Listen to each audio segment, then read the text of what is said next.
वृष राशि का राशिफल या गोचर प्रभाव का विश्लेषण। नमस्कार, मैं आचार्य डॉक्टर पूरन चंद्र पांडे यशस्वी आज आपको बताऊंगा वृष राशि वालों के लिए यह वर्ष कैसा जाएगा।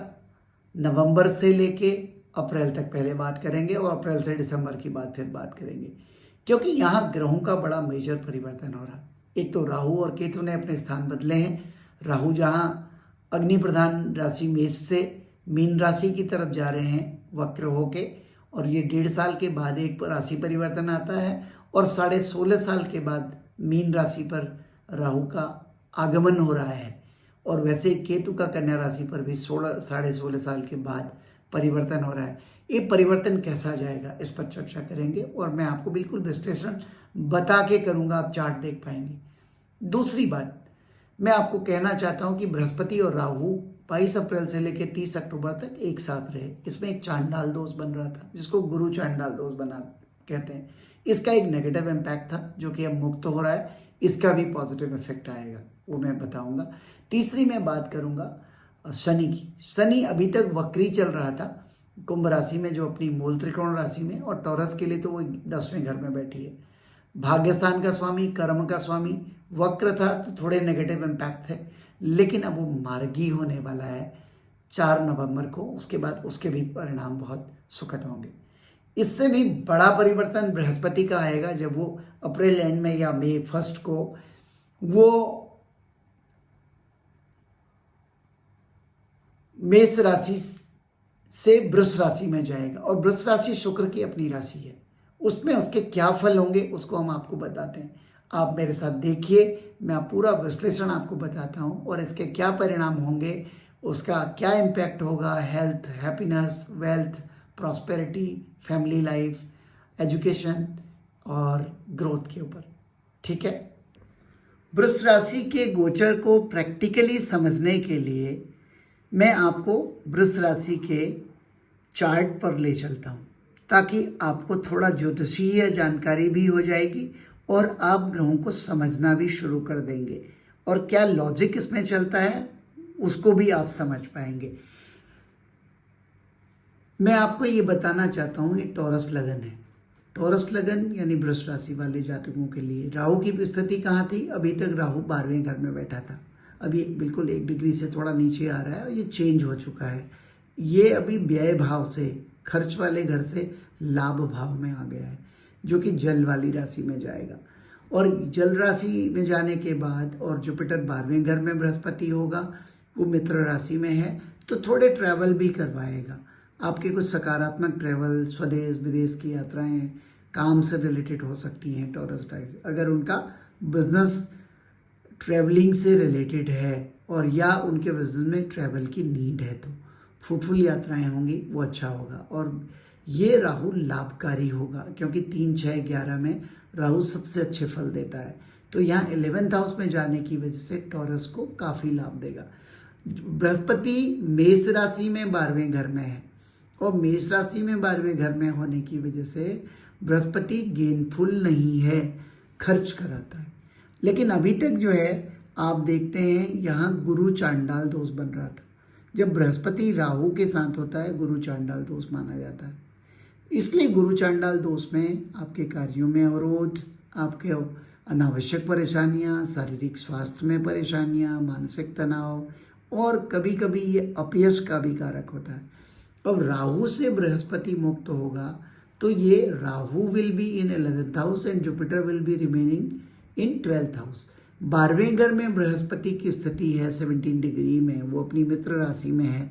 लेकिन पॉजिटिव ये है कि Jupiter is also Lord of 8th house. अब यहाँ माउस को देख रहे हैं, 8th हाउस का लॉर्ड होके 12वें घर में गया है, तो यहाँ पे ये एक विपरीत राजयोग बना रहा। और इस समय की स्थिति देखें, 12th लॉर्ड भी 6ठे घर में बैठा है, ये 6ठे घर में मंगल बैठा है, इससे भी लाभ है। तो अर्थात आपका राहु और केतु का जो ट्रांजिट है वो काफ़ी पॉजिटिव होने वाला है। और यहाँ केतु मूव कर चुका है कन्या राशि पर, ये 5वें भाव में। तो केतु के मूव करने के लिए थोड़ा स्पिरिचुअली भी कनेक्टेड करेगा, आप अध्यात्म की तरफ, धर्म की तरफ भी रुचि बढ़ेगी और आप में कॉन्फिडेंस बिल्डअप होगा अपने कार्यों को ज़्यादा एकाग्रता से करेंगे। और जिनके साथ आप काम कर रहे हैं, जॉब में हैं, तो आपको थोड़ा सा काम का श्रेय मिलना शुरू होगा, लोगों का विश्वास आप पे बढ़ेगा। बिजनेस में है तो डेफिनेटली लोग आपको हल्के में नहीं लेंगे और आपको वो सीरियसली लेंगे और आपके कार्यों का आपको लाभ मिलेगा। 3 प्लैनेट की बात कर ली। चौथा planet which is very important वो शनि। शनि अभी तक 10वें घर में बैठा है, लेकिन वो वक्री है, आर लिखा हुआ है, रेट्रोग्रेड है। तो शनि वक्री होके बाद भी 3 या 4 नवंबर को वो मार्गी हो जाएगा, दैट विल बी डायरेक्ट। अब उसका इम्पैक्ट क्या होगा, that is the lord of 9th house अर्थात luck house. 10th house work से रिलेटेड भाव है, इस 10 का स्वामी भी है। इस स्थिति में वो टॉरस के लिए लाभप्रद है, क्योंकि वो केंद्र त्रिकोण का स्वामी होकर केंद्र भाव में बैठा है। वो उसकी सबसे अच्छी स्थिति है 10th हाउस का शनि, बली है। अब हम दूसरी बात ये देख रहे हैं, शनि राहु केतु बृहस्पति के बल के बाद हम देखते हैं इसका अभी करंटली सूर्य के घर में शुक्र और शुक्र के घर में सूर्य बैठा है। एक एक्सचेंज योग यहाँ भी बन रहा है, सूर्य का नीच भंग राज योग भी बन रहा है, क्योंकि सूर्य जिस राशि में बैठा उसका लॉर्ड केंद्र में है, सूर्य जिस राशि में बैठा उसका उच्च का स्वामी भी, तो बोथ साइड इसका सूर्य का नीच भंग। तो अभी जो जितने भी लोग आपकी राशि वाले हैं, वृष राशि वाले, तो उनके लिए नवंबर और दिसंबर काफ़ी बेहतर जाने वाले हैं काम के लिहाज से। कामों की शुरुआत यहीं से शुरू होती है। Coming 2 months will be much better. Year and अच्छे संदेश के साथ होगा, लेकिन व्यय भी बहुत होगा, क्योंकि बृहस्पति 12वें घर में है। थोड़ा हेल्थ से रिलेटेड प्रॉब्लम बोले तो इंडाइजेशन, एसिडिटी, पेट से रिलेटेड प्रॉब्लम्स और टांगों से रिलेटेड प्रॉब्लम जरूर दे सकता है। थोड़ा ध्यान रखना होगा खान पान में। और एक इम्पॉर्टेंट बात हम ये भी देखते हैं कि आगे जो आने वाला साल है वो काफ़ी बेहतर होगा, क्योंकि हम शुरुआत में तो 4 महीने जनवरी टू अप्रैल तक का टाइम तो ठीक ही जाएगा। अप्रैल के बाद का जो टाइम है वो बृहस्पति भी मूव करेगा 1 मई को। ये मेष राशि से लेकर टॉरस राशि यानी वृष राशि वालों को लग्न के लिए, तो वृष राशि वालों के लिए बृहस्पति का लगभग 12 महीने का टाइम, 1 साल का टाइम काफ़ी बेहतर होने वाला है। इधर राहु केतु 1.5 साल के लिए चेंज हो रहे हैं, उसका भी इम्पैक्ट पॉजिटिव है। और बृहस्पति के लग्न में आने से इनको एक्चुअल लाभ मिलेगा। यहाँ 4 ग्रह आपके बहुत ही अच्छे हो गए ट्रांजिट में। एक तो गुरु लाभ भाव में, लग्न में आपका बृहस्पति आपका लग्न में और राहु लाभ भाव में, शनि आप केंद्र त्रिकोण का स्वामी होके केंद्र में। ये एक अच्छी पोजीशन वहाँ पे बनेगी।